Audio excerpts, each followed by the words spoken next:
In case you haven't heard the news yet, another company has been attacked by the gay community for their stance on traditional marriage.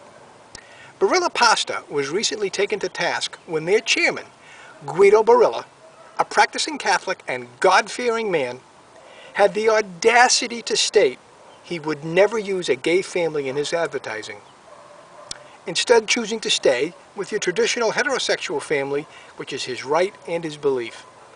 Now, I'm not sure what prompted Mr. Barilla to make that statement in the first place. However, I do suspect that he was probably approached to make an alternative lifestyle-based commercial. And I don't see this as any different than the statement made by Dan Cathy of Chick-fil-A back in June of 2012, when he went on record with his Christian beliefs concerning same-sex marriage.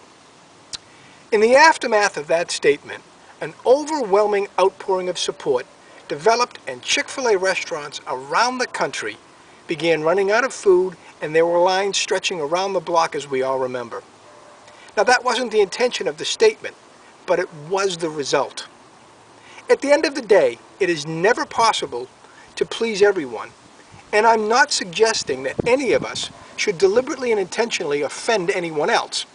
But I'm fed up with hearing about people tiptoeing around every issue and compromising their personal beliefs, especially their core beliefs, just because this group or that agenda doesn't like something. Sadly, since I originally heard about this, Mr. Barilla has chosen to bow to the pressure from these groups and issued an apology. Now, I for one don't see why anyone should ever apologize for holding to their beliefs just because a certain group or culture decides to advance their agenda over it. I also believe that everyone who believes in an individual or corporation's right to have views that don't necessarily fall in line with any particular group or agenda should maybe go out tonight and buy all the Barilla pasta they can get their hands on and just smother it in tomato sauce. I know for sure what I'm having for dinner tonight,